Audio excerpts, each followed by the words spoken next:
de Yumé, où donc il a été bien sûr, baptême oblige, question de mort et de vie, entre le baptême de Yumé dimanche dernier et puis la semaine de la Passion et de Pâques qui vient. Et c'est pourquoi, dans cet entre-deux, j'ai choisi le petit récit de l'évangile de Luc que nous allons entendre, mais d'abord, nous prions.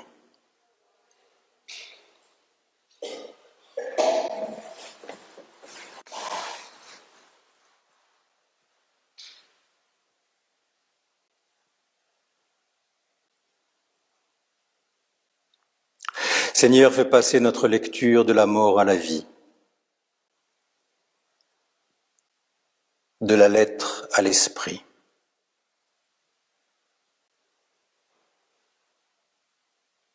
Du savoir à l'appel,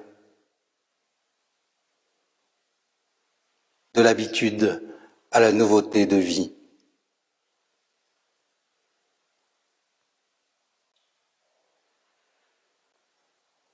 Que ton esprit nous donne de connaître ce chemin-là, d'être atteint par ta parole,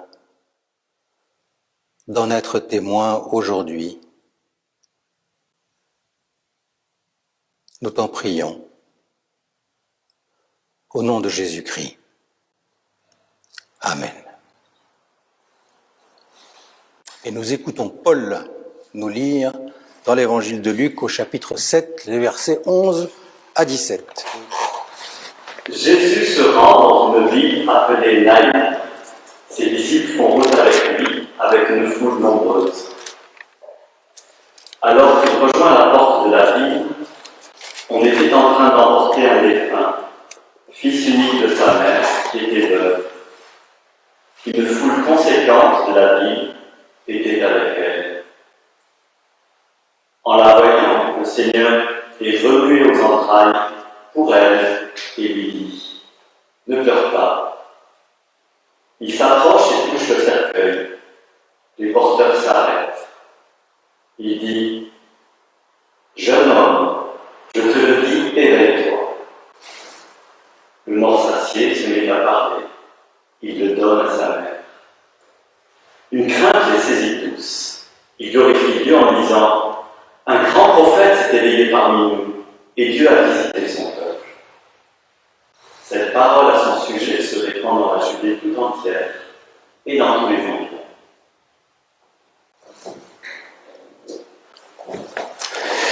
Merci Paul. Il y a un autre passage de l'évangile de Luc où il est dit que Dieu a visité son peuple, comme ça vient d'être dit, et c'est ce que nous allons chanter.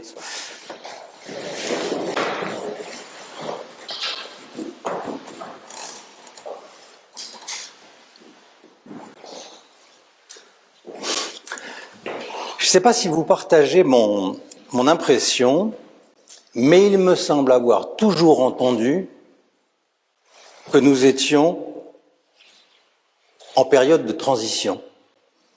Toujours. Dans les années 60, on était en transition entre l'après-guerre et puis la société nouvelle qui arrivait, c'était le slogan, avec ce que mai 68 a révélé, on était en transition. Mais dans les années 70, on était aussi en transition. On était en transition entre les 30 glorieuses et puis l'ère, le monde de l'après-pétrole facile. Et puis dans les années 80, on commençait à se dire qu'on quittait la galaxie Gutenberg pour entrer dans l'ère du numérique. Et puis dans les années 90, avec la fin du bloc de l'Est, on était en transition entre la guerre froide et puis la fin de l'histoire, comme on disait, ah la bonne blague. Toujours en transition. Et j'avais l'impression que c'était souvent une paresse de journalistes ou d'analystes de penser comme ça. Nous sommes en période de transition, vous savez, ça fait bien quand même de dire ça. Hein. Tester ce soir dans un dîner ou à d'autres, ouais, on est en période de transition. Ça fait celui qui réfléchit, celle qui voit loin. Période de transition. C'est une manière de dramatiser un petit peu l'actualité. Hein. Mais surtout, je crois que c'est assez vrai. Je crois que c'est assez vrai parce qu'au fond, on peut toujours se dire qu'on est en transition. Je veux dire, nous sommes ainsi faits que nous sommes toujours entre deux. Attention à la phrase du jour, aujourd'hui était entre hier et demain. On peut dire la même chose hier. On pourra dire la même chose demain. Alors évidemment, comme ça fait d'un simplisme et d'une évidence consternante. Mais justement, ça veut dire que notre aujourd'hui ne se résume pas à aujourd'hui. Dans l'aujourd'hui, il y a aussi tous les hier, et ce que notre mémoire en a fait. Et puis il y a aussi tous les demain, et ce que nos anticipations en font.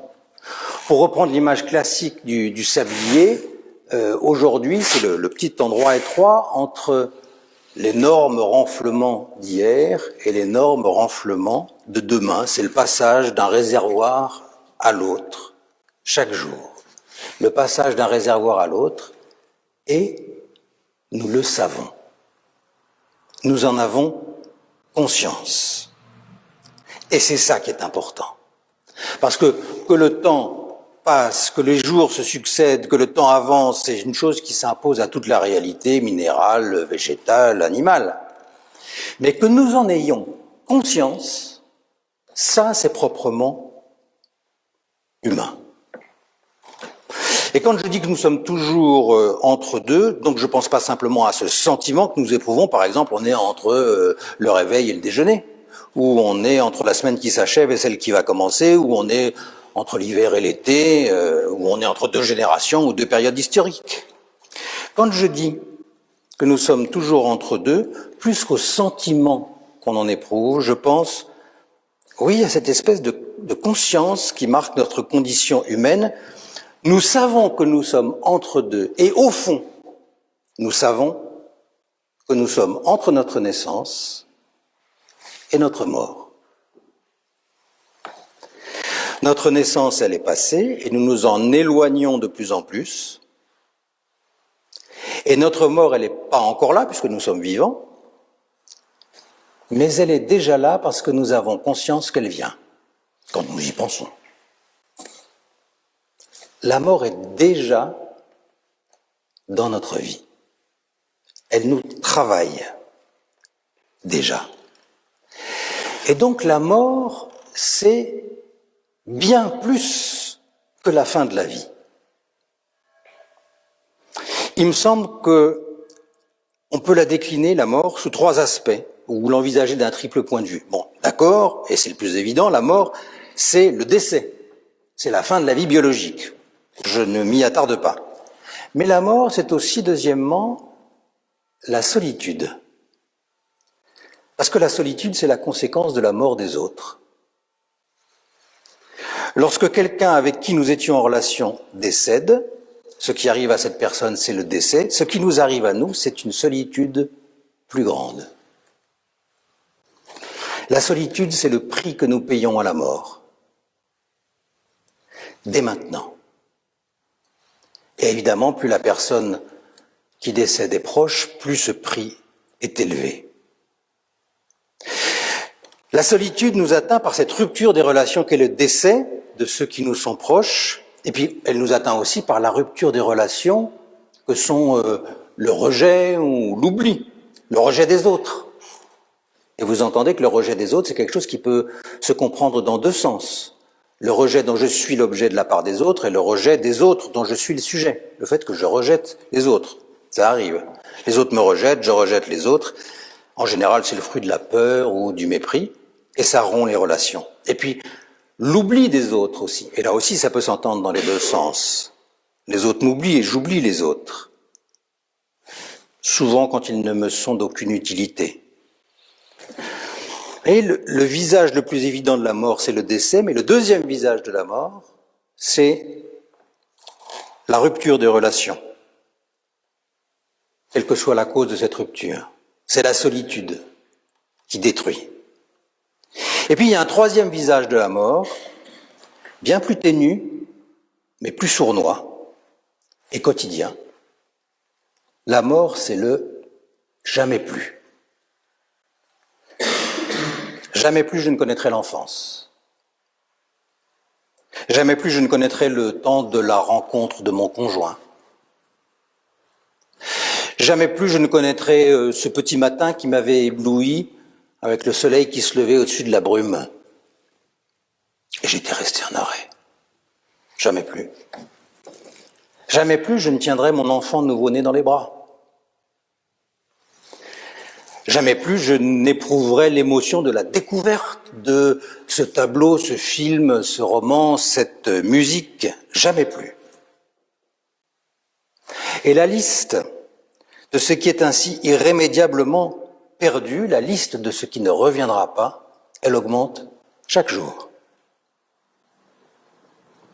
Et ce jamais plus, il a un double effet ou un double risque, c'est de nous paralyser ou de nous ensevelir.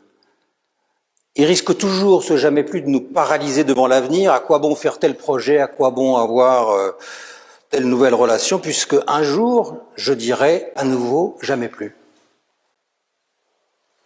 Et puis le jamais plus risque aussi de nous ensevelir dans le passé, dans le souvenir, dans la nostalgie. La mort, elle prend ce triple visage. Le décès, la solitude, le jamais plus. Le décès qui abat, la solitude qui détruit, le jamais plus qui enferme.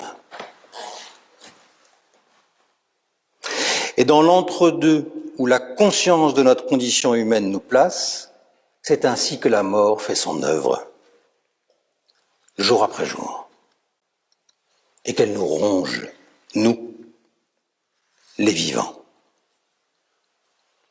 Cet entre-deux, il est partout dans la petite histoire que Paul nous a lue. Il est partout. Par petites touches, l'air de rien, l'évangéliste Luc le signifie tout au long de son récit. On est entre la Galilée au nord et la Judée au sud. On est entre la campagne et la ville, à la porte de la cité. On est entre des individus et des foules. On est entre deux foules, celle qui s'approche de la ville et celle qui s'éloigne de la ville. On est entre le décès et l'enterrement au début. On est entre la position allongée et la position debout au milieu, avec le mort qui s'assied. On est entre la crainte et la glorification à la fin. On est entre la vie et la mort. On est entre la mort et la vie, tout du long. Et dans cet entre-deux, ou dans tous ces entre-deux, les trois visages de la mort sont présents. Il y a bien la mort comme décès. C'est le Fils qui est décédé. On a la mort comme solitude, avec le personnage, la figure de la veuve. Parce que la tragédie de cette femme, c'est pas seulement le drame affectif de la perte de son fils unique, c'est aussi un drame social. Avec le seul homme de la famille qui lui restait, elle perd tout moyen de subsistance, elle perd toute place sociale active. Et Luc parle plusieurs fois des veuves, il y accorde une grande attention, parce que à cette époque-là, dans ce contexte-là, une veuve personnifie la fragilité exposée, la faiblesse solitaire, l'indigence économique et sociale. Alors, le jour de l'enterrement de son fils, la veuve est encore accompagnée, mais demain, il faudra qu'elle vienne à la porte de la ville pour mendier. Il lui faudra tâcher simplement de survivre. Dans cette petite histoire, la mort est présente sous les traits du décès, de la solitude et puis du jamais plus. Il y a le jamais plus de la veuve qui a perdu son fils, et puis il y a le jamais plus qu'on entend en creux derrière la glorification finale. Vous savez, quand le peuple dit « Dieu nous a visités », en creux on entend que Dieu ne visitait plus son peuple. Il avait visité autrefois par les prophètes, mais c'est une période qui était désormais terminée. Les trois visages de la mort sont présents. Le décès qui abat le Fils, la solitude qui est en train de détruire la mère, et le jamais plus qui enferme la mère et le peuple. Or, si la mort est entrée dans la vie de tous ces vivants et les ronge déjà, Jésus, lui, fait entrer la vie dans la mort. Jusqu'à la renverser, jusqu'à renverser son cours, qui semblait vouloir tout emporter, Jésus, il renverse le cours de la mort. Parce que qu'est-ce qu'il fait ce jour-là? Là où le décès abat, Jésus relève. Jeune homme, je te le dis, éveille-toi. Le mort s'assied et se met à parler. Ce jour-là, Jésus ressuscite un jeune homme qui était mort, avec bien sûr la mort qui ne disparaît pas. Très finement, vous avez entendu, Luc écrit « le mort s'assied ». Il n'écrit pas « le mort devient vivant et s'assied ». Non, le mort s'assied. Il garde le mot « mort » pour désigner ce jeune homme et il écrit qu'il se dresse pour s'asseoir, pas se lever, qui est le verbe habituel de la résurrection. Donc, ce jeune homme, il mourra un jour, plus tard. Mais aujourd'hui, Jésus donne un avant-goût de la résurrection et désormais, c'est la mort qui est en sursis. Que fait encore Jésus ce jour-là pour renverser le cours de la mort? Là où la solitude détruit, Jésus relie. L'évangéliste écrit « Il s'approche et touche le cercueil ». Jésus touche ce qui contient le mort. Et les règles de pureté interdisaient de faire ce geste.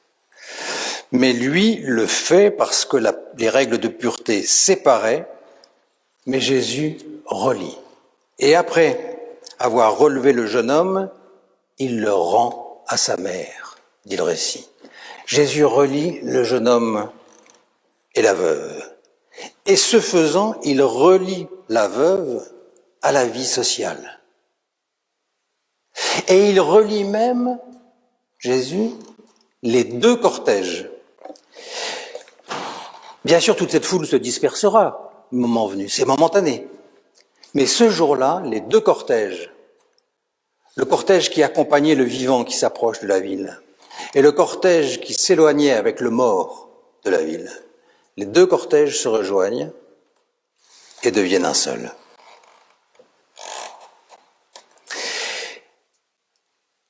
Là où le décès abat, Jésus relève, là où la solitude détruit, Jésus relie, et là où le jamais plus enferme, Jésus ouvre.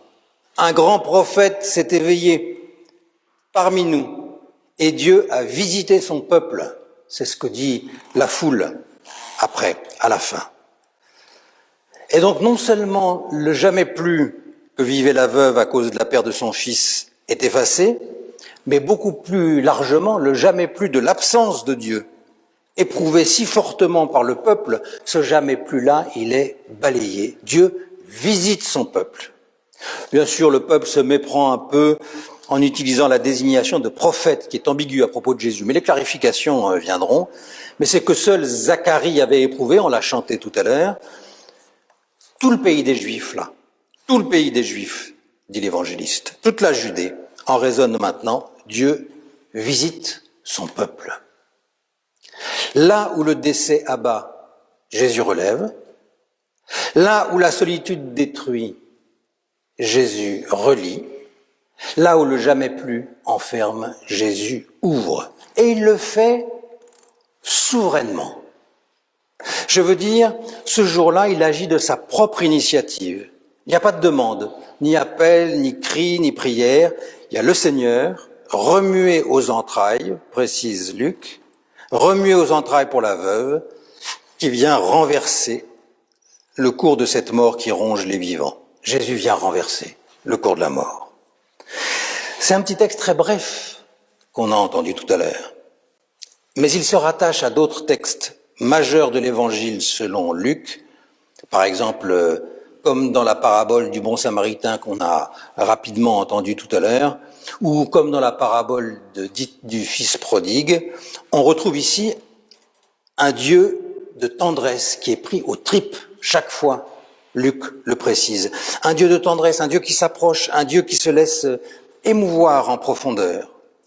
Ou bien encore ici, on retrouve, comme dans le récit des pèlerins d'Emmaüs, des disciples qui comprennent rien, ou pas grand-chose, mais qui malgré tout glorifient Dieu et qui vont partager ce qu'ils ont découvert. Donc, placé dans notre petit passage d'évangile, là, il y a une sorte de concentré de bonnes nouvelles.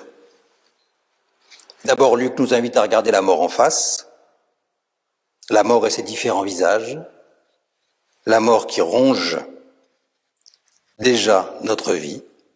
Et puis ensuite, Luc montre le Seigneur vivant qui, sans attendre Pâques, vient déjà commencer à renverser le cours de la mort. Et puis, enfin, il esquisse un programme qui nous invite à nous associer à notre manière à ce que Jésus réalise. Et je termine avec ce point. Tout ce petit passage est très visuel, je ne sais pas si ça vous a frappé. Il pourrait facilement être mis en scène au cinéma. Au début, la caméra accompagne le cortège qui suit Jésus. Et puis en contre-champ, elle accompagne le cortège qui sort de la ville. Chant, contre-champ, chant, contre-champ. Puis les deux cortèges se rapprochent et se rejoignent et la caméra s'arrête. Jésus parle à la veuve. Gros plan sur la main sur le cercueil. Jésus interpelle le mort et le mort se redresse et parle à son tour. Et dès lors, les deux cortèges sont mêlés en un seul, où on ne peut plus distinguer les uns et les autres. Luc l'écrit, une crainte les saisit. Tous, et ils glorifient, donc tous glorifient Dieu, et cette parole à son sujet se répand dans toute la Judée et dans tous les environs. La caméra arrêtée, elle voit les deux cortèges devenir un seul, et elle fait une sorte de zoom arrière qui permet d'embrasser toute la Judée, tout le pays des Juifs, dans lequel la bonne nouvelle se répand. Dans quel cortège sommes-nous ? Dans quel cortège étais-tu ce matin quand tu es venu ici ? Est-ce que tu étais dans le cortège qui accompagne Jésus avec les disciples, la foule, donc les disciples proches, les disciples lointains, les curieux qui marchent en même temps avec Jésus, la simple foule indifférenciée, tout ça mêlé. Est-ce que tu étais dans ce cortège-là ? Est-ce que tu étais plutôt dans le cortège de ceux et celles qui accompagnent la veuve et, à travers elle, les humains abattus par le décès, par la solitude, enfermés dans le jamais plus. Peut-être que tu allais de l'un à l'autre, selon les moments. En tout cas, maintenant, ces deux cortèges sont réunis en un seul. L'unique cortège des humains placé sous le regard de la tendresse de Dieu. Et si tu étais plutôt avec Jésus, te voilà aussi conduit à accompagner les humains qui plient sous la mort, quel que soit le visage de cette mort. Et si tu étais plutôt dans le cortège de deuil, te voilà conduit à te redresser et à rejoindre les accompagnateurs de Jésus, accompagnateurs des détresses humaines et accompagnateurs de Jésus. Nous sommes appelés à devenir les compagnons d'une même marche, ensemble. Et ensemble, nous sommes appelés à glorifier Dieu, à répandre cette bonne nouvelle. Tout ça est possible aujourd'hui, au cœur de notre vie, maintenant, parce que Jésus-Christ vient renverser le cours de la mort qui nous ronge. Il est pour toi, pour moi, le vivant, maintenant.